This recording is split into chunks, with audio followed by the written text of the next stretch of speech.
Hello, my friend. Good day. Good How you day. doing today? I am good. I worked today most of the day, which felt good. It was I didn't feel resentful or gross, so that was a nice vibe and a nice feeling to not be in that space where sometimes it's like if you've got to work on the weekend, you're kind of like, oh, I don't want to do this. And but today I did not have that vibe at all. I was feeling super excited, and particularly prepping for tonight. And Thanks, man. we should highlight this comment just to remind ourselves that we're handsome. So hello, Lana. Hello there, and hello, Linda. Hello. Yeah, thanks, Lana. It's just good to start being reminded that we're handsome lads. So that's always good. Oh yeah, I'll never get tired of that, right? Totally. So we are tonight's show is very special. We'll chat more about it later, but we have some fantastic special guests who are going to join us. They were on the promo, so Kimmie D is going to join us. Tash Commander is going to join us. Saimaniq is going to join us. So it's very exciting night tonight here on Come Walk With Us. But before we go too far, there was an election last week. Yeah, I forgot all about that till you reminded me. That's crazy. Wow. Well, it was almost a week ago. I was stressed all about it too. I was as well, and I love the fact that that the Maritimes for 2 hours on Monday night was the most important place in the country. Yeah, people were talking about it a lot, on like all the broadcasts. Oh yeah, like those first 2 hours, the centerpiece was certainly the Maritimes, and in 2015, it was stunning and startling, I think, to some when Trudeau took every single riding. Obviously, it didn't happen that way this year, but it was still very close. And people talk about whether your vote matters. There are, I think, 3 ridings right now going to judicial recounts because they flipped back and forth even up until today. Halton Hills had been named for this candidate, Gill, I think is his last name. He won for the Conservatives. Today, the Liberal won when they did the initial recount, the validation, where they go and validate all the votes when they're close like that. So today, the Liberal is now leading by 29 votes. So now it goes to the official judicial judicial recount now. And sorry, I'm just responding to a message here. So 29 vote difference. And there's 3 ridings that are like that, where the numbers are under 100 difference of votes. Like, I appreciate, we talked 2 weeks ago with Wyatt. And that night we talked about Indigenous voting and whether Indigenous folks vote. And some do, some don't, some are indifferent. But that indifferent, that matters, man. Your vote matters. Like, it certainly matters to the 2 candidates in Halton Hills tonight that people voted. Yeah, well, same with Jaime Batiste there. How many people from Cape Breton that were Indigenous voted? Like a lot. He got so much Mi'kmaq people to come out and vote. Yeah, exactly. I want to share a file here. I just want to, let's just see here. It was actually a big night for First Nation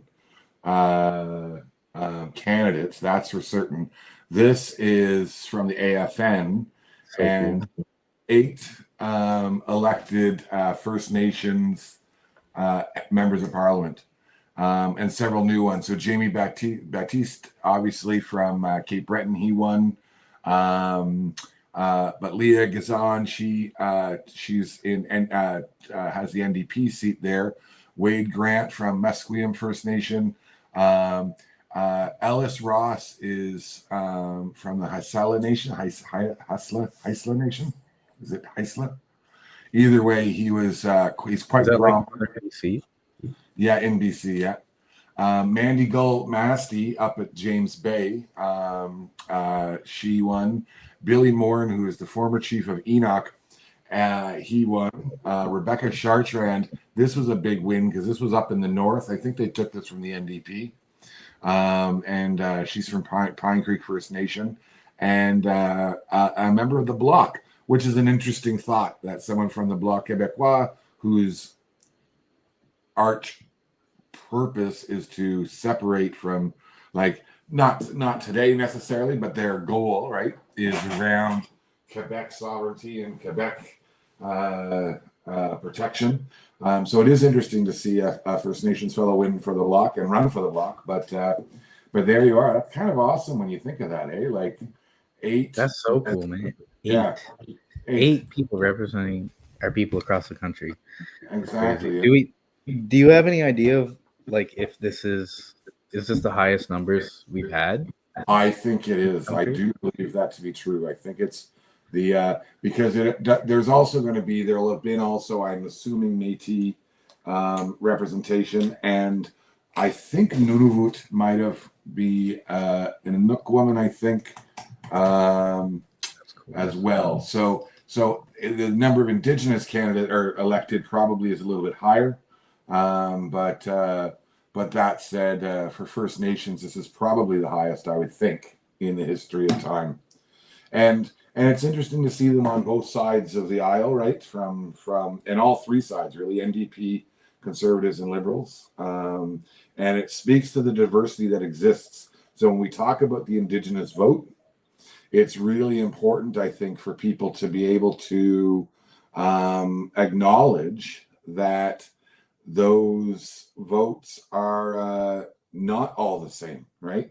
That there are different viewpoints and beliefs and political affiliations. And I think that image there of those 8 elected MPs speaks to that. That when people say the Indigenous voice, well, there are 9 million Indigenous voices, or 1.5 million Indigenous voices. So it's either way, it was wonderful to see folks out and voting and being heard. I watched it with my friend David, the results, and I learned something, Brennan Gugu, this week, something significant. So I have been, I think I talked about it a couple of weeks ago, like I've been struggling to make sure that I maintain really sort of good mental health, but facing challenges doing it just in life, right? Just based on what life has served. It's stressful. I get overwhelmed currently, like pretty easily. That said, I'm able to manage it for the most part really well and in a good way. On Monday at an election night, I was up until 3 a.m. watching the election. I then woke up at 4:30 and turned the computer on to see if Pierre's riding had been announced yet, and it hadn't. And I went back to sleep, and I got up, I don't know, around 7:30 or 8 or something. But I only slept poorly for about 4.5, 5 hours. And that day, my mental health was shook. Like someone sent me a text, and I had to like shut my phone off. It wasn't even a text of it. It was like, "Hi, how are you?" And I'm like, "No, I can't even." And it was interesting because since I've been dealing with these health issues, I've really worked hard at building my sleep health, like sleep, whatever they call it. What do they call it? Sleep hygiene, and which I think is a weird term, just for the record. But I've been working really, really hard at it. And that night, when I realized that I was so tired that my mental health I wasn't able to respond to things like I normally would. Like that was like this amazing, like my head exploded when I realized that. That's the first time that you've ever like observed that in yourself? That fundamentally, yeah. Like the absence of sleep and the inability to manage emotions or even just have emotions. You just instantly recognize that it was all because of the absence of Everything sleep. Yeah. going.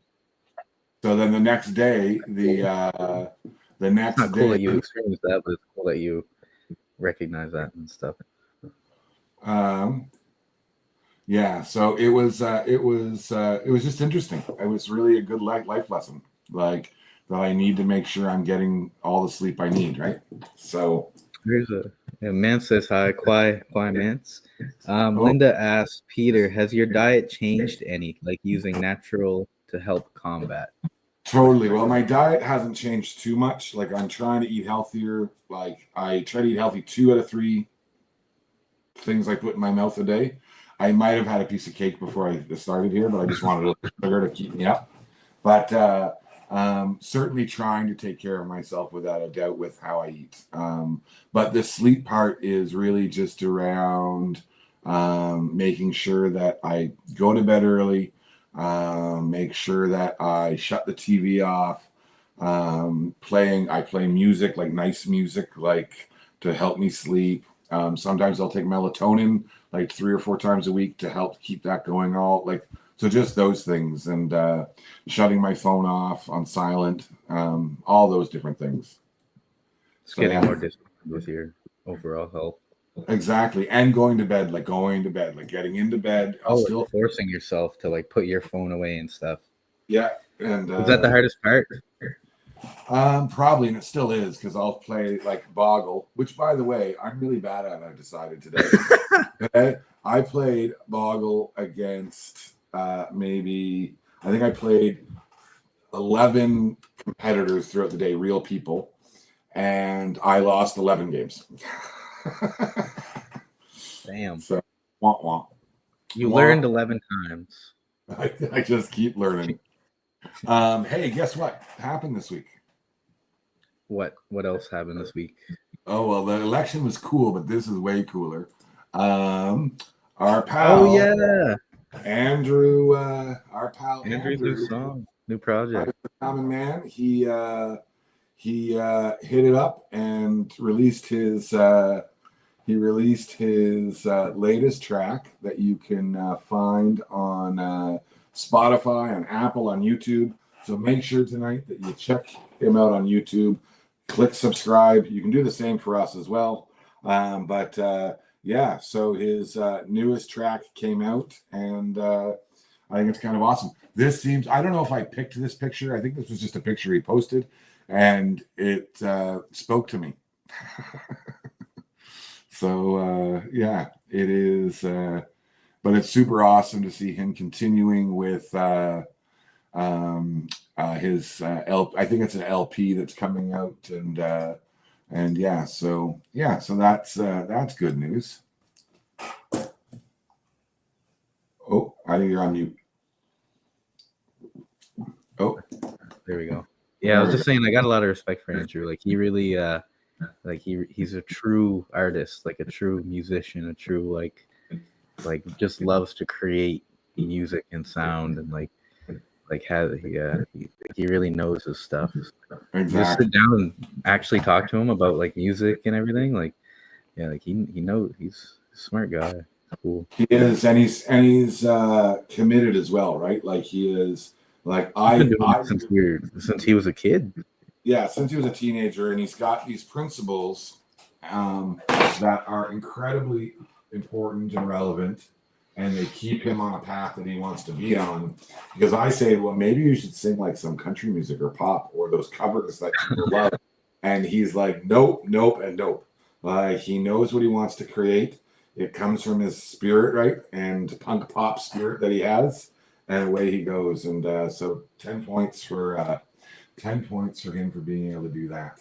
So yes, we do have right now across the country, in life in general, there's always times where people are really struggling in the world with things in and out of their control. So I just want to lift our hands up to folks who are having challenges. Our friends from Saskatchewan First Nation, if people haven't seen the news, their community is flooded again this year, and quite seriously again this year. The community has been displaced. They're in other communities. Some are in the GTA, some are in Timmins, some are all over. and the effects this has on young people, right, is so significant, and everyone, like on everyone actually. But I often think about young people and their need to be in school and how these situations affect that. And when we talk about equity, how we can, why there's that inequity that's out there, I think a big part of it is often anchored in the fact that there is um, these sort of situations, right? That, and it is about a number of folks coming together to make it work. The government, federal government, provincial government, the Saskatchewan leadership, their neighboring nations. But at the end of the day, it is there has to be action, and young people are calling for it on social media without a doubt. So we just keep our friends in cash in our thoughts. If you're a smudger, smudge, maybe offer a little thought for them in that process. If you're spiritual, any sort of little prayer for them in their community as their I can't even, can you fathom that? I can't even imagine like me and my family having to get in a helicopter to get out of my community, like, because And the frequency in which they have to do it too, those kids have to do that multiple times through their lives. This is it's I can't imagine. yeah, Especially coming from like our privilege and materialism and all this stuff. Like, it's a different world. yeah. So for all of those folks who are struggling, not just in cash, but across the country within our circles where people are having hard times and challenging situations, we just remind you that you're cared about and you're loved, and we'll keep you in our thoughts. And so, yeah, today is a big day. Yeah, it is. It's May the 4th. May the 4th. May the 4th be with you. And so I made you a little present. Oh, thank you. Do you want to see the present? Yeah. Okay, my friends, it is May the 4th today, and may the 4th be with us all. And this is to celebrate Brennan's absolute love of Disney. May the 4th.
There we go. That's sweet. There we are. The happy 4th, May 4th to you, my friend. Happy May the 4th, yeah. May the 4th be with you. May the 4th be I with didn't even watch any Star Wars today. I'm a phony. May the 4th be with our friend Pat, who's joining us, our friend Corey, who is late, just for the record. Lana was certainly here first. Yeah, number one badge to Lana. And but anyways, I was thinking of you today. Those are all pieces I found in St. Martin, in the Caribbean, where Nick lives and works, and he's got a beautiful museum. If you're ever in St. Martin, the coolest Star Wars museum in the world. Like, he is so friendly and enjoyable, and I've now met him, I would say, half a dozen times over the years, and it is just awesome. Awesome, yeah. Late he is again. Oh, very clever. All out. Little 10 points for the Yoda comment. Yeah. There's Diana. I'm watching Star Wars for the first time this weekend. Diana. No way. Oh, look at that. Oh, jealous. To experience that for the first time. Wow. That's great. Goodness. Well, I tell you, we have some breaking news, don't we? Yeah, we do. Some real exciting stuff. We have a big announcement. So it's so big that you and I can't do it by ourselves. So we're going to welcome our pal Kimmie D is in the studio. Here she is. Hello. D, good to see you. We've got Saimaniq, who I think is having some camera problems. Hello, Simon. Oh no, there he is. Hello, Simon. Saimaniq, what's up, bro? Good to see you. And You guys we've looking got good?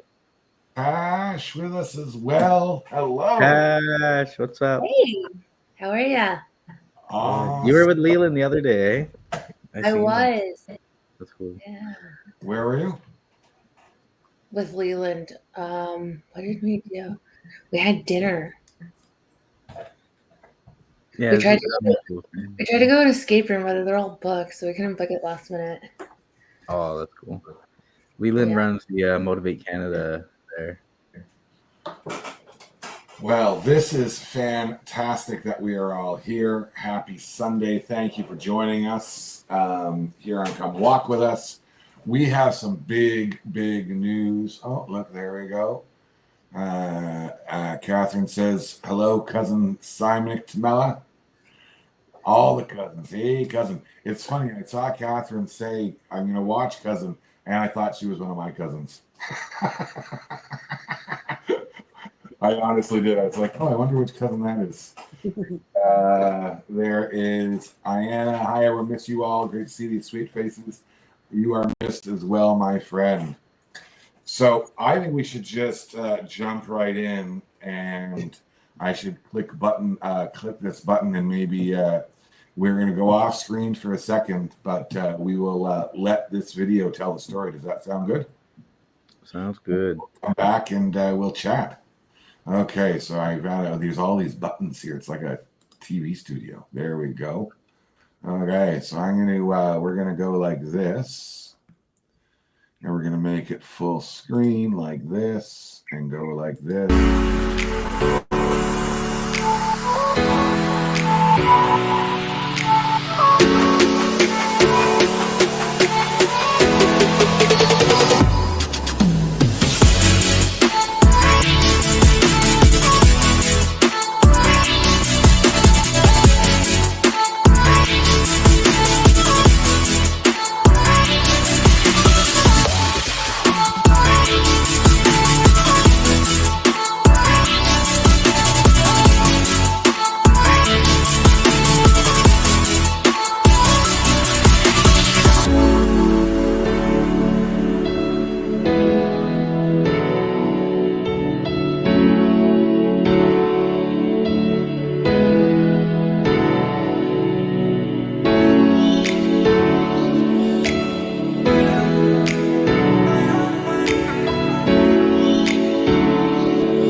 go. We have 1, 2, 3. Oh, Lost gotta Tash. figure out how to do this. Sorry. Let's see. I did something wrong. Nope.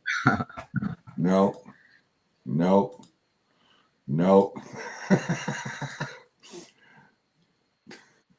Oh, wait. Did we lose someone? Is that what happened here? Yeah, I think we lost Tash. That's Oh, what no, I Tash. Oh, we did. Okay, there we go. Yeah, There we are. And Kimmie D. I think we lost Kimmie D. There we go. Well, my friends. exciting stuff. Mishkiki, youth are medicine. The strength of the earth. How exciting is this? We are going to look for, and we'll chat more in a bit, but we are going to look for 20 young people, Indigenous young people, First Nation, Métis, Inuit, who have to have the first of a lifetime of experiences with us. We are starting tonight, we are looking to have young people who are, and their communities, their families, who know that identity matters and who they are matters, and knowing who they are matters. And we want to help guide them in this process. We have, and so we're going to be recruiting young people who their communities are open and interested in providing this opportunity to them, and or organizations or families. So Mishkiki, I've heard the word obviously in different settings and spaces, but I didn't really understand it. And I saw it written somewhere in the fall. And Tash and I have been chatting about this idea, right? And then we're talking with Saimaniq, and then we're talking with Brennan, then we're talking with Kimmie D, and this little collective has come together to breathe life into this understanding that youth are the strength of the earth, and that we need our young people to be strong. We need our young people to be supported. We need our young people to be able to see the world beyond their borders. And Kimmie D, we're so grateful that you're a part of our little adventure, but also that tonight you can maybe help us understand a bit more about that word Mishkiki. Like, what is that word, and what does it mean in context to what we're talking about here? Yes, so I'm so happy to be here and see all of you. So I'm just really happy to join in this evening. So thanks for having me, and also to be a part of this very exciting opportunity for the 20 young people that will be going on this adventure, as you said, adventure of a lifetime. So you wanted me to talk about what Shkike is, what it means to this. So Shkike, if you first of all, Shkike by itself it's just medicine. It means medicine. I was just talking to my mom, and of course I can't do language. I can't do language without my mom. She's the first language speaker in a family, as was my father. So I give all the credit to her when we're talking about these things. But anyway, so Shkike is medicine. And when we think of our young people, we're always trying to, with my mom and myself, and in this conversation about this project, we want them to know that they are medicine. They are the medicine. The medicine is them. They are. They bring healing and wellness and life. If you're feeling a certain way, you can just go and hang around with a bunch of young people, and they will just lift you up. They will open up your spirit. They'll brighten things up. So it's really important, I think, that young people know that they are the medicine. They are the strength of the earth. They are in a young frame of mind. They, haven't experienced all of these things and haven't gone through all the different cycles. So they're still young and they're still fresh. So when we say a young person, we say shkinichig. So that means like youth. And that it means that they're young and they're fresh and they're new. So shkinichig, shkiki yawag. That's how we kind of said how we looked at saying that the youth are the medicine. Shkike, Ashkenijik, Shkike Yalwa, that they are the medicine. They actually are the medicine that we need and that the world needs. There's a lot of young people out there doing amazing things and breathing new life into things. So I think that that's kind of how it all pulls together. Shkike, if you look at it, there's a piece in there, ke, and you could hear the sound of the earth in itself. Ke, shkike. Shkike, there's the MSH at the beginning of this, and I talked with Peter, I talked with you about this, and when we want to say something is strong, there's a little part in there that could probably relate to that. But when you look at language like that, it's really interesting. It comes in little pieces. You hear different words within words. And so that's a really important thing, I think, that our young people are not just one simple being. They are made up of so many things. They already come with medicine. They come with experience. As a Anishinaabe, we understand that we come from the star world. We come with knowledge. We come with healing. We come with stories. We come with plans. We come with a purpose. They're already coming with all of these things. So, I think that that's a really important piece, and that's what provides us strength in who we are. When we know who we are, we have our identity, when we have a language and we look at that language and we have understandings, we come with a lot of medicine already. So yeah, I'll leave it at that, if that helps. That's very helpful, and it's so critical when we talk about young people. There are lots of adventures like this and experiences like this. And Tash is going to tell us a bit about an experience she had last year in Australia.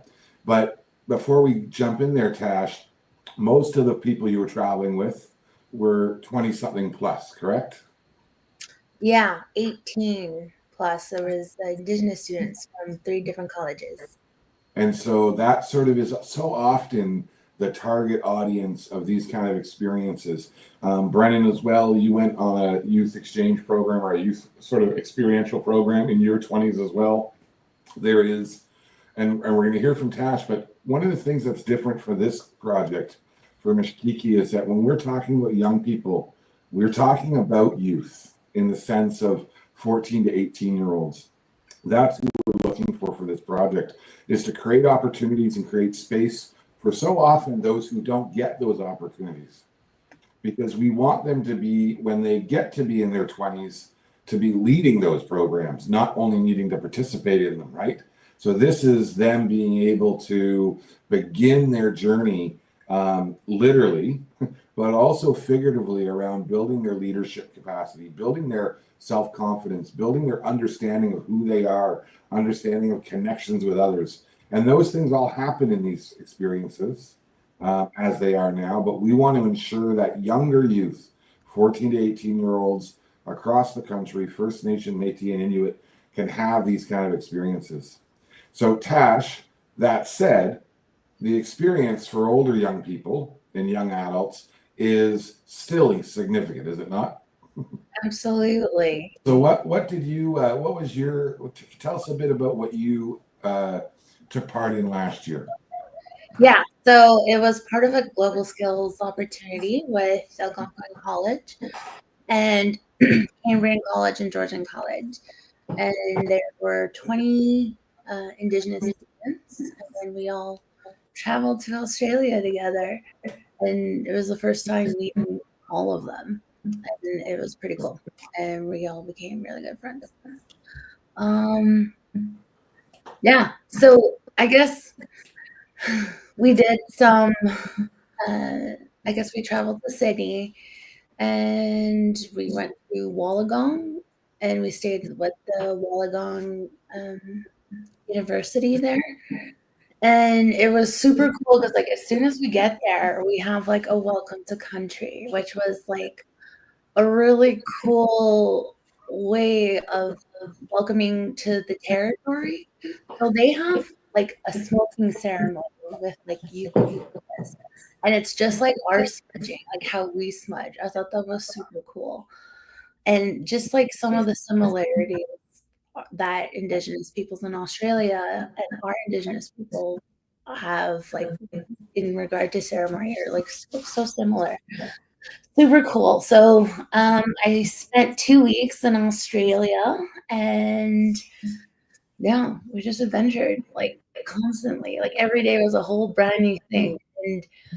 And like we explored the campus. We like our first day we all like ran to the ocean to go look at the ocean in Australia. It was super cool. But then we went to Sydney, and we got to see like the city, but also see the Indigenous perspective of like the city.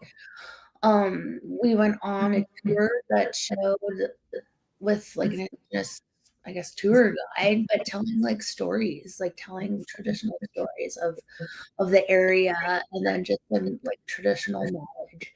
And then we went to the Opera House, which was really cool. Like, you know what? Pineapple looking building in Australia. It's like the trademark of Australia, like what you think, you know. We went to go see a show there, and it was an all Indigenous dance troupe, and it was telling the story of Indigenous peoples in Australia. So that was pretty deadly. That was pretty cool.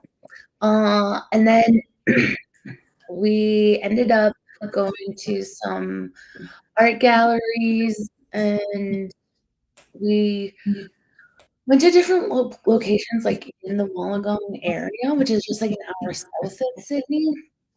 We planted some trees. We got like traditional plant teachings, and then we also, because it was NAIDOC as well, so that's like their Indigenous league. There was so much going on in the area. Yeah, it's just really exciting. There's so much that we've done. I'm trying to like go through it all, but yeah, we learned. We went on a like like a I guess like a medicine walk, and we learned about the plants there, and we like planted plants. Like it was pretty cool. And it's like the teachings on some of these plants, like talks about like the migrations of the whales coming in when like some of the plants bloom, you know, and like some of the artwork at the gallery is like our kind of artwork as well. Like there's so many similarities. Like I was looking at this one piece that had like sewn onto a jacket, and it looked like our elk teeth, like on our regalia, you know. So that was pretty cool. That was in Wollongong, and then we hiked up Mount Zero, which is one of this like two, I guess, mountains in the Wollongong area, but one does men's business and the other does women's business. So we hiked up to that one where they do women's business, and it was wild. It was so beautiful. And then we came back down and we had a feast at the Indigenous Student Center. So their feast, we had like crocodile spring rolls and like kangaroo and like everything. You know, like it was so new and it was super cool. And we had like a salad that was like traditional plants and stuff from the area, which was so cool. Like, it was awesome. So yeah. The experiences you had there, when you think about that experience you and your group had, and just listening to you is a reminder why we've taken this project on. And likewise, when I got back from Australia and the Southern Sea Islands in December or November, I knew, I understood, having listened to you talk about your experience, why this was so significant. And so when you think about the group that you were with and the significance it's had on probably everyone there, what do you think? What do you think the difference is for this younger group of young people who you've also spent a lot of time in your life supporting, like teenaged young people, Indigenous youth? Why does this matter for them to take part in something like this? Well, I think it's important for young people to take part in something like this because it's like a space where young people can discover with other young people. right? And like I was even scared to even go. I almost canceled because I was scared, But it's like putting your foot just through the door and saying yes to opportunities that are life changing, to experience cultures that are just like ours, and getting those leadership skills. And not only that, but traditional knowledge, along the way. We went whale watching, but we had someone who from that territory give us traditional whale teaching while we did that, right? We had our yarns, like how we have circles around a fire and how we share and how we talk, like they call it like yarning. And we did that, and it's important for, I guess, youth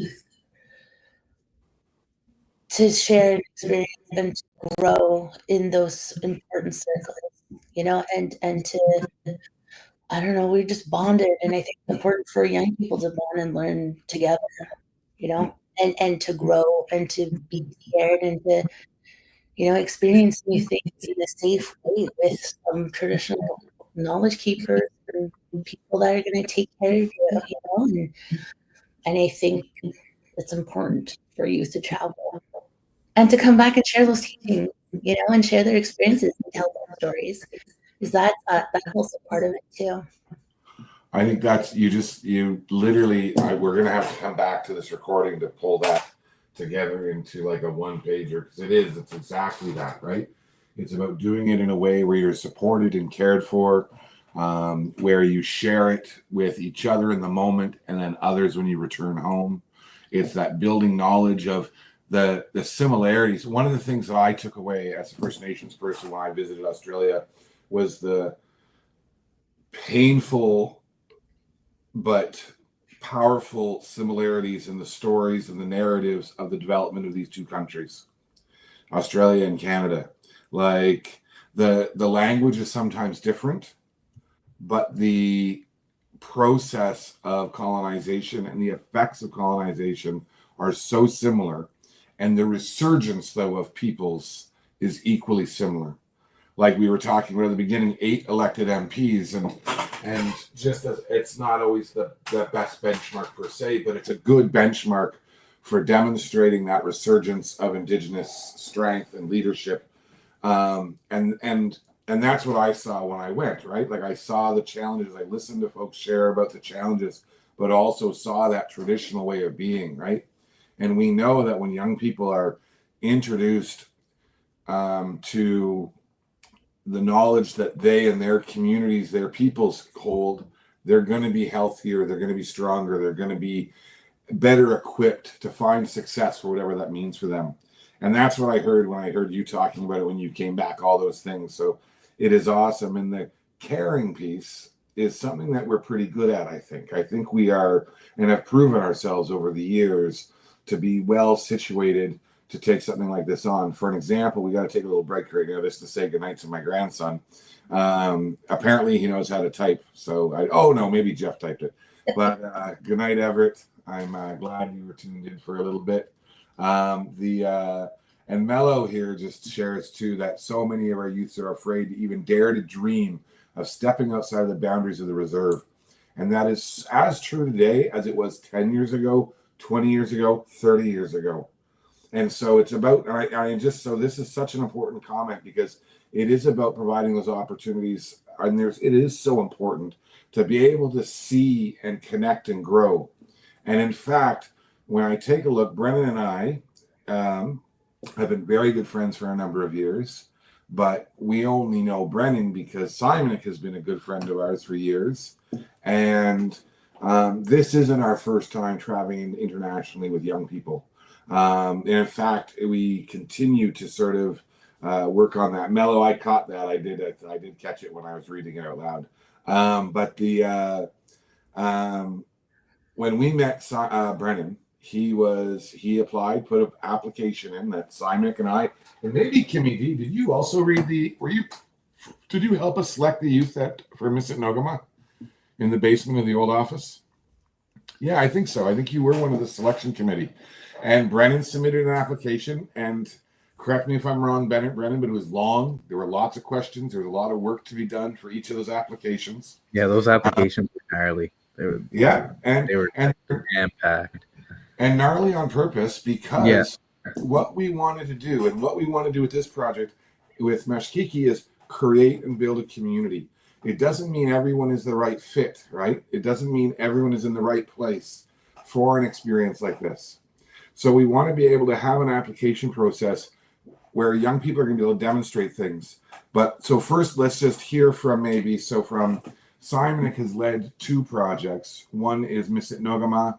A second is Megadatum. Thank you. And Brennan joined us as part of our team leading that project, which was held in Peru. So we've traveled to Europe with young people. We've traveled to France, to England. We've traveled to Peru, and of course, all across this country. So land, air, and sea. Land, air, and sea, exactly.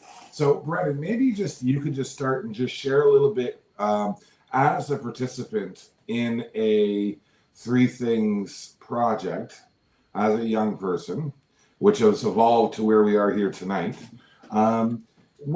When you think about that experience with Misit Nogama as a participant, when you think back now and reflect, because that was 8 years ago, just saying. So 8 years ago, this June, we started that project with a bunch of others, obviously. But tell us a little bit about the experience of applying for that and taking part in a 3 Things signature project like Misit Nogama. I don't know. It just seemed really surreal, like throughout the whole process. Like it was such even now you think of it like that's so random. Just a big group of Native kids going on a big tall ship and joining this tall ship race and then working for the summer. And it was just it was really intimidating and scary. But I was lucky enough to be at that point where I already had experience traveling. So I knew that I knew that I was going to be. I already was familiar with the anxiety of travel, right? So, and then I also convinced my buddy Billy there to apply with me. So it was a lot easier knowing I had someone from around here who was applying. It was crazy to even think that you read it and you know what you're getting into, but like you have no idea what you're getting into, right? It was just so insane.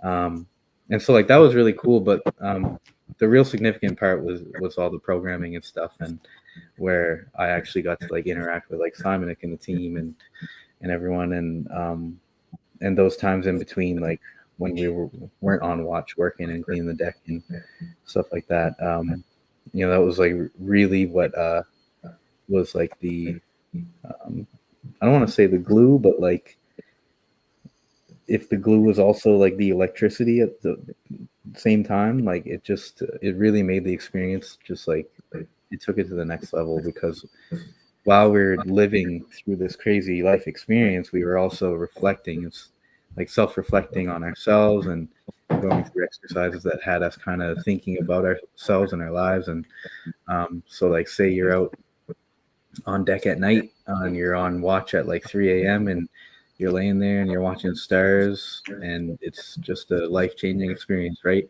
You go the next day and then you're doing programming and you're kind of processing that experience.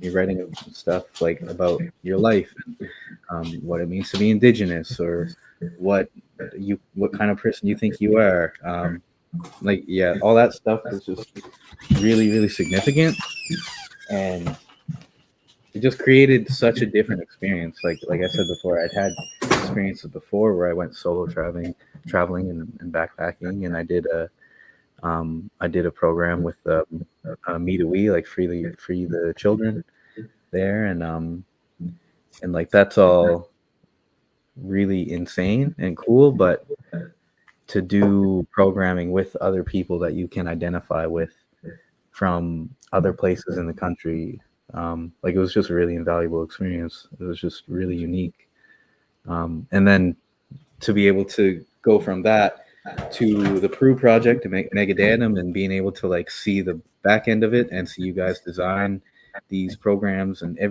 every single piece of programming with such deep intention and meaning and everything has like, you know, like it's very a very holistic view. Like everything is tied to ceremony, everything's tied to this or that or like the bigger picture somehow, and it just everything's tied in together really well, right? And so like you go to Peru and you're like, oh, we're in at Machu Picchu with a bunch of other indigenous youth from all over Canada, and we're going to do ceremony. And then, you know, Peter's talking about the significance of that and why that really is so significant. And like, you might think that in the moment, but like having someone stand there and with a smudge bowl with these mountains in the background and you hear someone say it out loud to you, like it registers differently, you know? And then, so yeah, like just that kind of stuff. I don't know. I'm kind of going on a tangent now, but it's just yeah, different level of experience, I guess. Well, that is so helpful, Brennan, and you're right, because we designed the program with intention. So every action, every activity, every meal, there is reason for why and how we choose it. Even when we're planning menus with hotel venues and such, right? It is intention. Okay, so if we're going to have to do this at 7 this evening, we need young people to be having energy and this and that. So we're not going to have a big pasta dinner at 6 because we need them to be doing A, B, and C after. So we're going to have a big meal at lunch, and it just sounds simple, but it's about really being intentional in every step of a process. And you are right. It's about helping articulate it for folks. So when we were that moment on Machu Picchu, I still cannot believe that we sat there, all of us, and had ceremony and made offerings to that prayer wall where that for thousands of years people have been doing that, and thousands of years, and how the significance of it. The beauty of this project is that of Mishkiki is that we're going to be able to create those opportunities for young people to have those intentional experiences, A, B, C, and D, right? And it's beyond doing things like going to this and going to that. We're going to do those things, but I think about the times where like you were on the ship and literally the ship is doing this and you folks are doing activities that speaks to your identity, that lifts up your confidence, that helps you, like you said, and those activities, you're doing that in between everything else. And all of our projects and programs, that's the intention, right? Is that you take a look at where the windows are and you insert opportunities to connect for ceremony, for community building, for content, however that looks. And Saimaniq, we're going to ask you to talk about in a second about Peru a little bit, but you're also though a traveler as well. You the reality is that this whole group, one of the things that the reason that this is a really solid team together working on this project is I can look around and say, Saimaniq, you've sailed in the Middle East at 17 years old. That's how we met Saimaniq. He was 17 years old and just returned from a trip sailing literally in the Middle East. Kimmie D has traveled all over the world in her lifetime. I can think about your experience in Hawaii and how significant that was when you went there for a conference.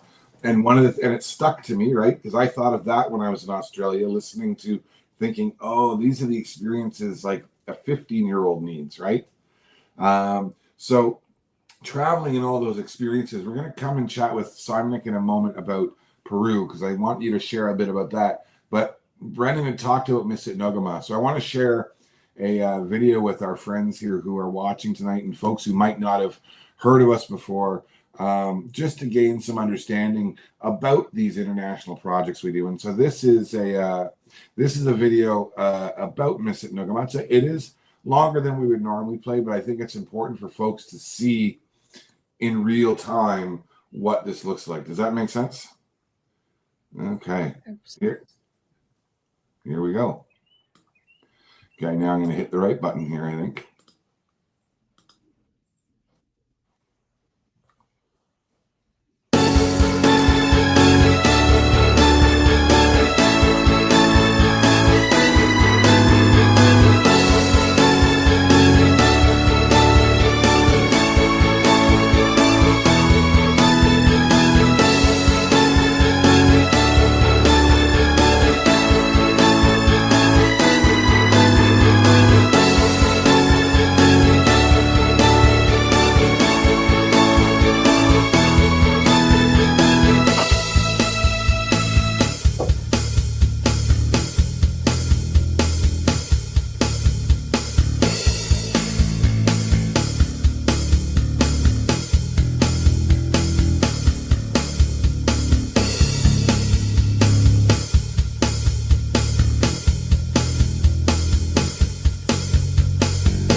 We had absolutely fantastic partners for that project. It was what was your take of it, Saimaniq? You were one of the team leads of that project. When you look back at it now, 8 years later, and you see that video, what are your thoughts?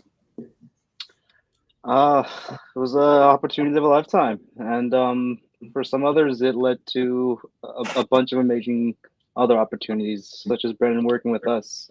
And we're so grateful that he applied and was able to take part in the trip because it's been a huge help with us here at Three Things. We've had an amazing friendship these last couple of years, and it's always nice to have such a good friend that's also kind of nerdy.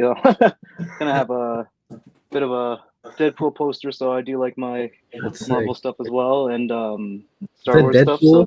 it's yeah. So That's sick. I was going through when Deadpool 1 came out. I was going through a phase, and my sister got me a bunch of Deadpool stuff. So very grateful for that.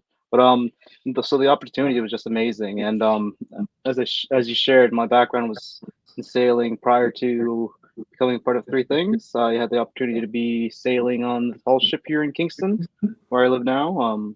Called the St. Lawrence 2, and so I was able to gain some expertise there and build my leadership training there, which helped with that project where we took those 45 Indigenous youth and our 3 facilitators on the water, not the ground, with them. And so it was amazing. It was you were able to see the change happen each day, really, with all the different programming we were doing and all the challenges and experiences they were facing, feeling homesick, being away from friends and loved ones, and conquering such a big undertaking. So it was really amazing that we had so many experienced people helping us on the background with Peter and Kim with the application and helping with the program.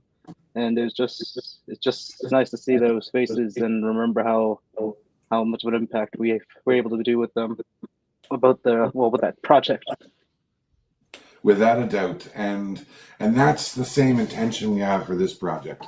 Is that, and we're going to fly because it seems easier than sailing to Australia, but the reality is that there is that same, like that last clip of that video, right, where the person had written to their other warriors about their experience, and we've followed along the lives of those 45 young people and watched and been so thrilled to see them continue having these experiences in leadership positions, elected positions, in work, in school, in family, in their own well-being. And we certainly saw that as well in Peru as well, right, Saimaniq? Like the outcomes, we had Avery, who I think was 16 maybe when she came, maybe 15 or 16 when we went to Peru, and she graduated this week from the University of Toronto. Like, so big ups to her, and she worked with us last summer on a project that we were trying to get off the ground, and it is just when you think of Peru as well. Peru, I think of how we used every situation, every opportunity we could to do programming, like on a train. Do you remember that? Yeah, well, the beauty of our programming, it's pretty adaptable, and we kind of make it easy to do per se with minimal requirements with certain things. So like we're all waiting in the hotel lobby trying to wait for our luggage or something or put our get our rooms together when we start our projects, wherever we may be in Ottawa or across the ocean or down south. We our programming is able to be done in a way that it's still meaningful, a little less so in a loud lobby sometimes or on a train, but it's still meaningful and it still has impact and still impactful for the youth. And even though it might seem like something simple like getting to know each other's names or writing down some certain things that we'd like to see or how we're hoping this project goes, it still allows us to learn a little bit more about each other, connect a bit more, and hopefully open up our minds on the opportunities we're doing. So sometimes we'll be giving out an agenda for the program for the weekend or however long the trip is, but we might switch things around throughout the process, because if it's a certain situation happen, like really bad weather today when we're going to do a certain thing, then we can insert programming here or realign our schedule a little bit to do other meaningful programming. Well, exactly, because we've learned over the years that we're going to plan and we're going to create a program. We're going to design a program specifically for this. We have the great experience of Kimmie D as an educator. We have Tash, who has been influential in the youth movement, Indigenous youth movement, leading a national youth council and providing the supports and resources there. Brennan, who has done fantastic work in the last number of years, not only in your day job around supporting youth and getting their voices heard and creating space for them to be change makers, but also as a coach and going even to today, right? Like this is that coaching and lifting young people up. That's the approach we take, right? Is that coach-based sort of piece. And then Saimaniq as well, like he said, like and his role in supporting young people in such a good way. And one of the strengths that Saimaniq carries is that he's got a really clear understanding of what's okay and what's not, and helping young people understand those things, those boundaries, right? And making sure that as a collective, we're all working together to get to this goal.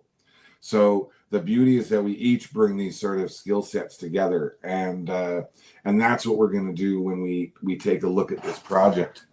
It is super exciting, without a doubt. It is. I think that middle picture, Tash, is that what you were referencing? That eucalyptus, right? The offering of the eucalyptus in ceremony. Yeah.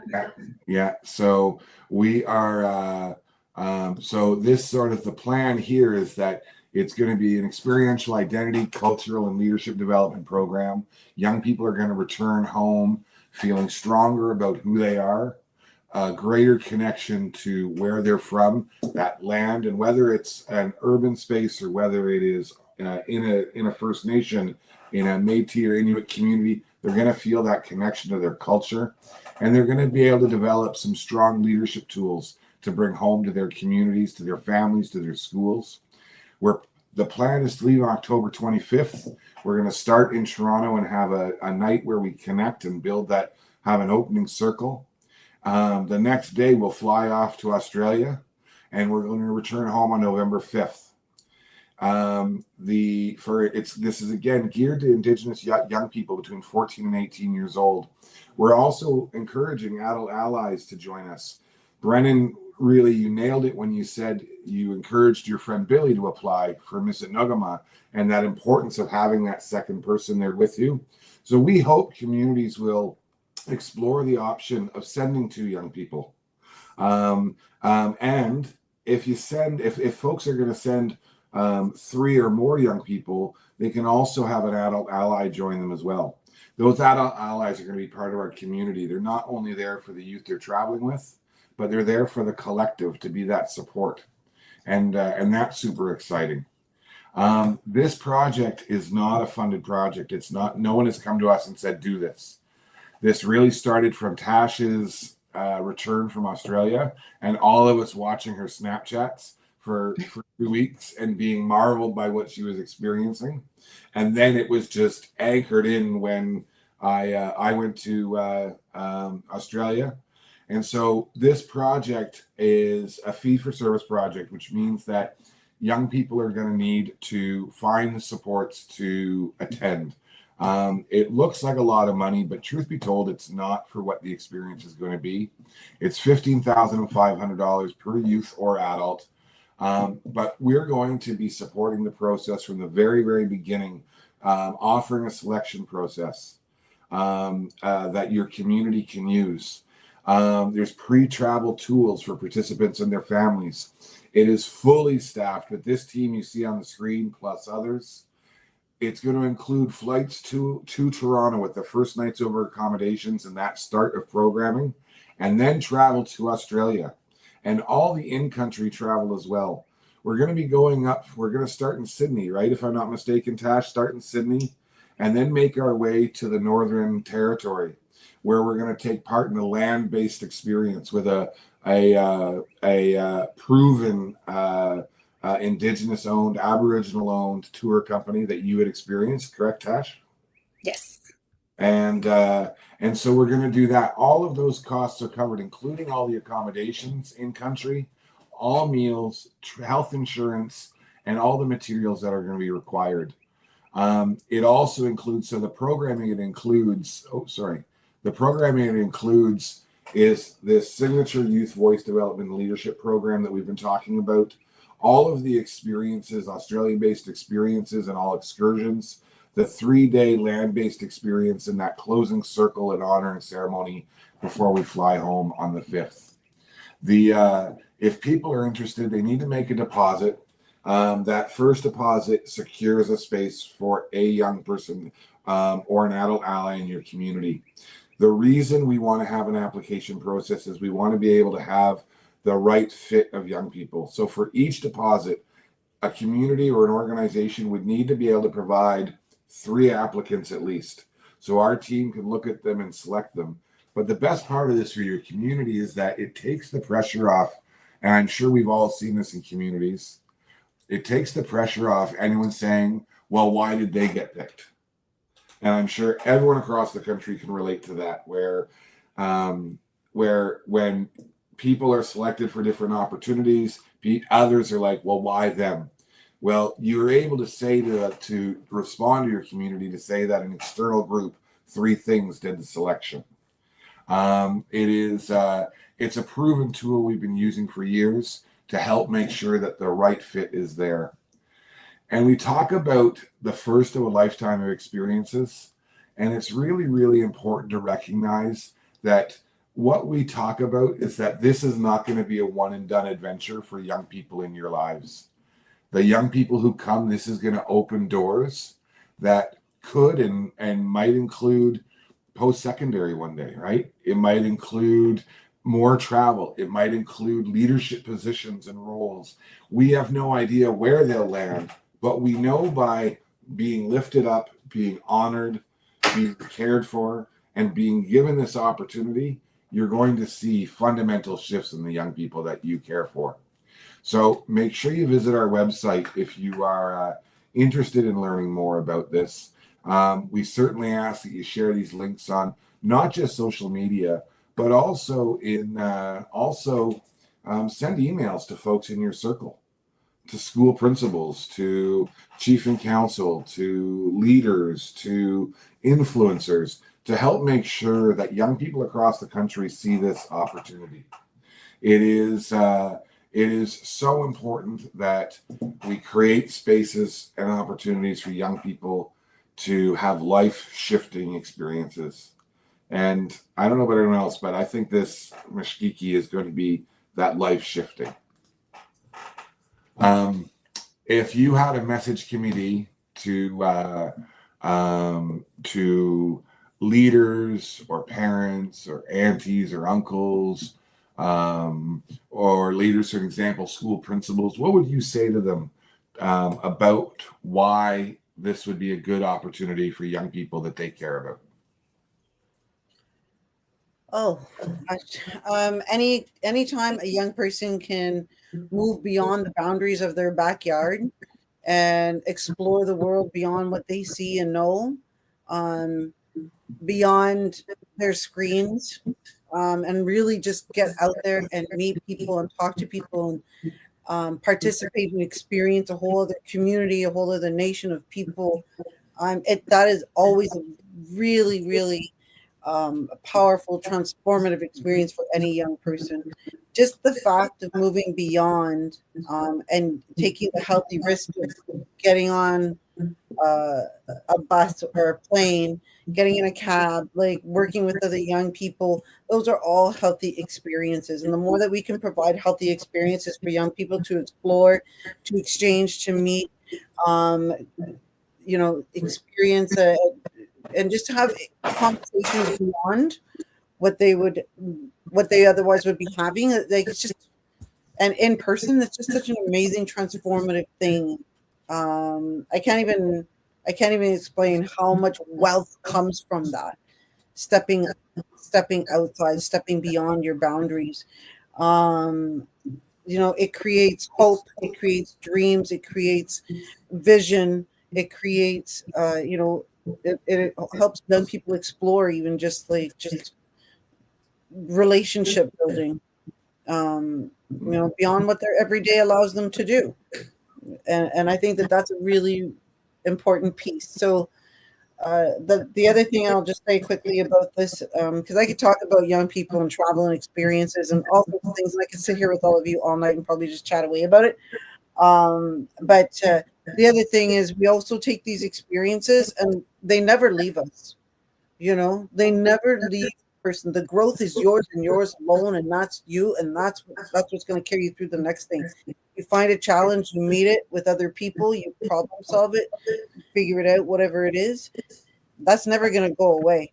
That makes you stronger, more resilient, whatever it is you want to say, more knowledgeable about the world. So your relationship with self expands, your relationship with other people, exploring new territory, exploring new foods, exploring new spaces, that expands your interpersonal relationships with other people that you've never even met before.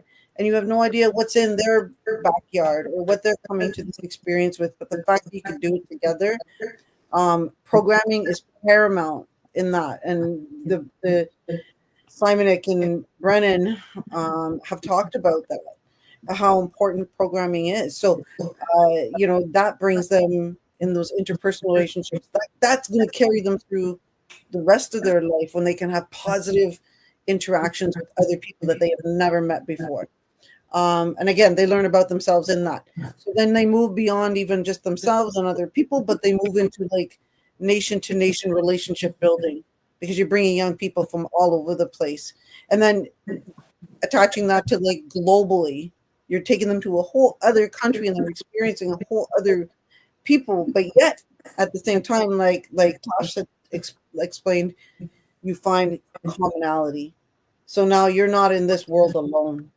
And that's a really important piece, because I think a lot of our young people that I know, they feel alone in their experiences. So it's just this very zoom in and zoom out kind of experience, and that's the transformative piece around. So that's why I think this whole thing, listening to you guys talk about Peru, I was like, how did I miss out on that? And then the big ships in Paris, and I was like, how did I miss out on that? I'm not going to miss out on this one. So, those are really, really, really big things, and those that nobody could ever take that away from you.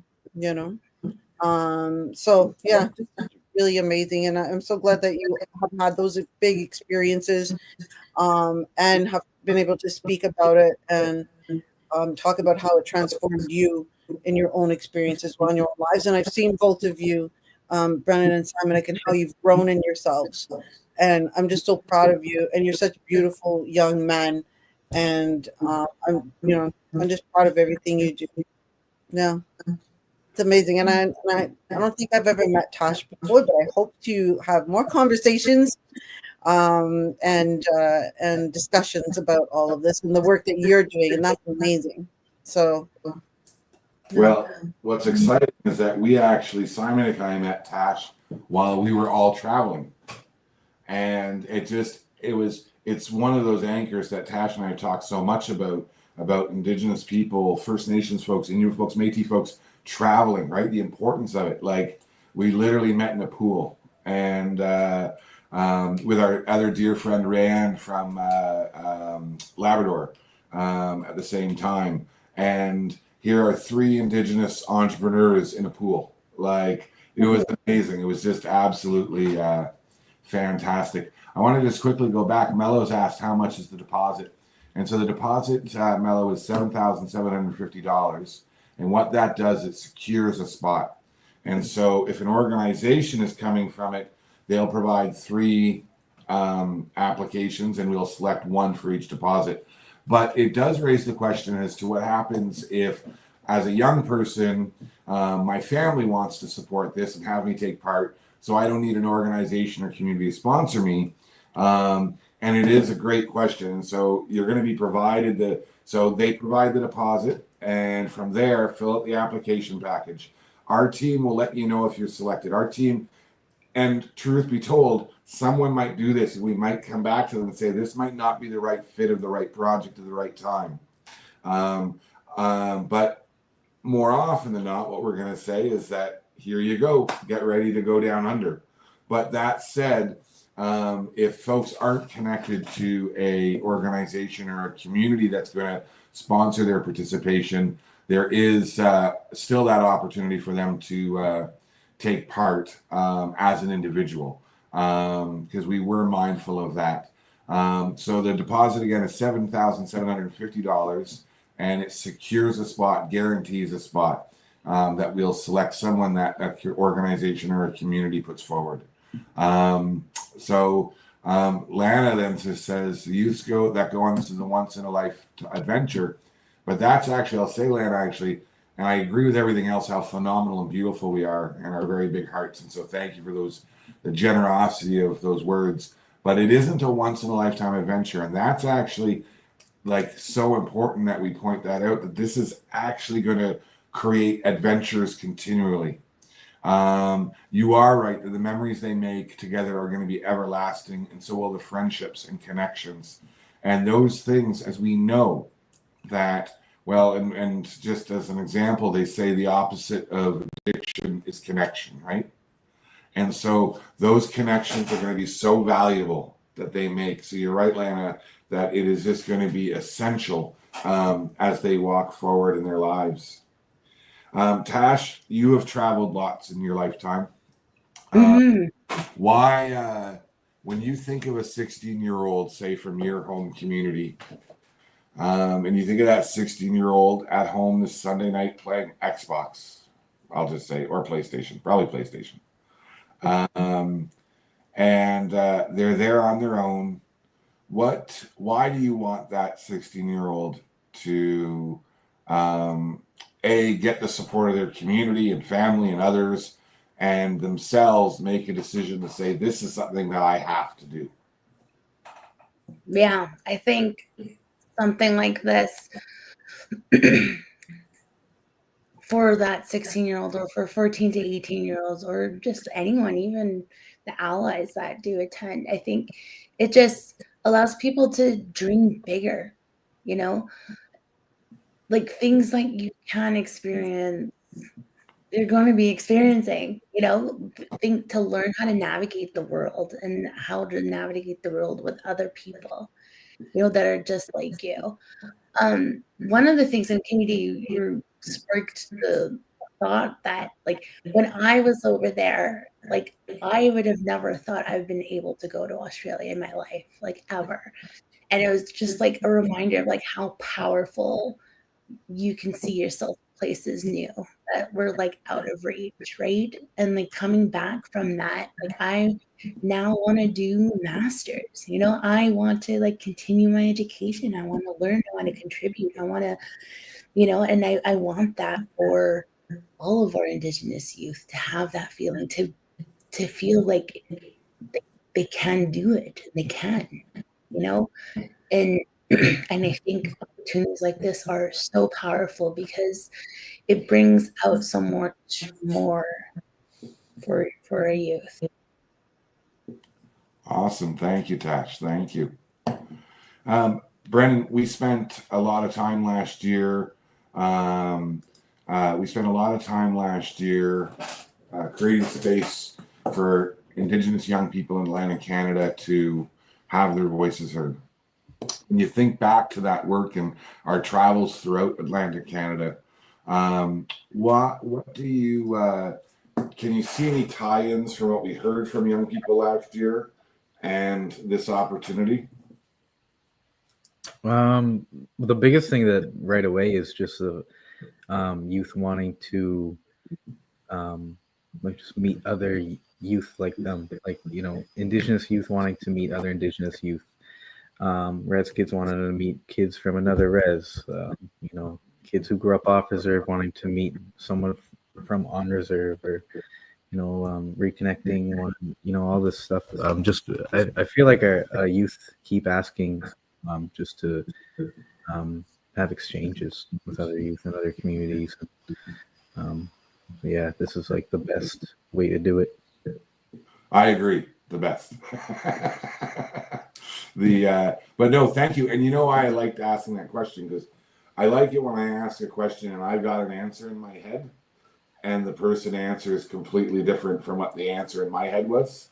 And you are right. That was what we heard from young people as we traveled across Atlantic Canada, was that desire and need, actually, to connect with others and see what other communities are doing and learning from each other and building those connections.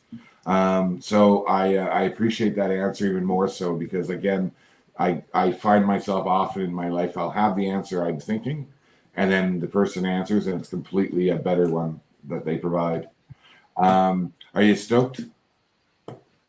Yeah, Kimmie, yeah, this is insane. This Yeah. is exciting. Let's do it.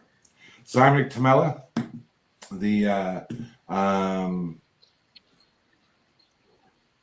the reality is that young people, this is going to be a challenging task for young people who might be interested in this to find the support, right? I don't want to pretend otherwise. Like, to me, it's a no-brainer. I'm hoping communities will just be like, yeah, let's do this, right? Let's make this happen. We are creating a strategy to reach out to folks in the north, particularly in Nunavut, in Labrador, in Quebec, in the Northwest Territories. I guess when I think about this, I was going to ask you, like, so do you think that there is what the value would be for Inuit young people who live in remote communities like this? What do you think the effect of an experience like this might be on someone who's living in that kind of remote sort of space? Well, I'm not too sure. It's been a while since I've been up there, and I've have a different lived experience now down here than when I was a youth back there. But I know that it's being able to get out of your your backyard. Sorry, like Kimmie said, is it really does open up your opportunities, the way you think and feel, and how you may carry yourself down the line. I know I wasn't like when I was just a kid up north. I'm just gonna go hang out around the community spaces that are we frequented. There wasn't too many. There was the gym, the community gym, which is just the public school gym after school time. But yeah, it just opens up your opportunities, and hopefully it'll provide you newer perspectives, and being able to share that once you do return home is just amazing, because you'll be able to show those other youth that you can sign up for these opportunities. It's scary, but if you have a little bit of support from home or from school, anywhere, and you just sign that application, it'd be just absolutely amazing, because you never know where it'll take you. And when I started sailing, I had no idea I'd become part of the crew and learn some more leadership development skills, and more just end up doing that, and that leading me to working with three things eventually, sort of. So yeah, you never know what's going to happen, so might as well take a little safe risk. Were you nervous when you that first time you went to sail? Like the first time you went? Yeah, I was like 12 years old, and I was going to the local friendship center at the time, and I was gonna spend 4 days, 5 days away from home, which is that wasn't too big of a concern for me, but it was with a bunch of new people I'm not familiar with. I've been on the water my whole life up north, boating, going out hunting and stuff, but nothing like a pirate ship. So it was definitely a little nervous. And so, And what you know would me, I'm an anxious guy, so you, it started out young. so what would your message be to nervous young people about something like this? Well, in the back of your head, you're probably thinking, "Don't do it." That could be a natural response, but you should definitely try to see what you're capable of. You never know what you'll be able to do if you don't open up those doors that present themselves. You might make a couple new friends that last a lifetime, and you might find something new that you'd like to do. So I'd suggest just trying to get your foot in the door, or try to open that door, I guess. And hopefully something similar to this will also happen later on down the line. Well, awesome. I have to tell you all what is the most magic of this experience and process so far is we have there have been a lot of shifts. The election held up a lot of work for a lot of people, not just us. Tariffs obviously made people anxious and nervous. As we talked about a couple weeks ago on the show, I was pretty sick, and so I wasn't working for a while. And I am forever grateful to Saimaniq, whose commitment and patience just kept being able to make sure that things were happening here. And so we pushed out a bunch of ideas in the last 2 or 3 months, and opportunities for folks to engage, and nothing really stuck so much. And this, though, has been different because those, for the most part, were these ideas and visions I had in myself. Chat with Saimaniq, we would try to get them out the door, right? Like it was the two of us kind of just putting something out there. What Mashkiki already is good medicine for me, because the fact that this collective is working together on this, I know it's not just me and Saimaniq sitting here trying to make something like this happen. The fact that folks have reached out already with ideas and concepts, and this is where I'm going to go to do this and promote it, like that made my heart so full, because this project is going to be successful because it's about community. And that community has already been born here. So I think that Mashkiki, this medicine, that strength of the earth, we're going to role model to young people across the country why that matters so much and why they deserve to have that feeling as well. And we're going to demonstrate it. So it is officially launched, Mashkiki. People can visit our website. We've been putting that little banner there, right, to learn more about it. There's more materials online as well on our website. Again, please share this link with folks who should watch this episode of Come Walk With Us, so that they can get an understanding of what this project is. It is a big ask project, and I don't want to sound crass, but it's not a lot really to ask for nations or organizations or schools or communities or families that even can to step up and provide their young person these kind of opportunities. Just for the record, it is the same cost as sending your child to a 3-week course at Cambridge in the summer for a high school student. So, and you know what? I look at this circle here and the knowledge that exists and the care and compassion and wisdom. Cambridge, we've got them beat so badly. So we did look at how to do it in a way that meets our needs in the sense of what we can provide to young people and to still make it available. So we encourage you to explore further. Reach out, have a visit with us. You'll see on the website there's a little checklist around next steps, what you might want to do. And until then, we will say Bamapi, say goodbye. I am so grateful for each one of you. I'm grateful for our friends who've been watching tonight. And the comments, it is.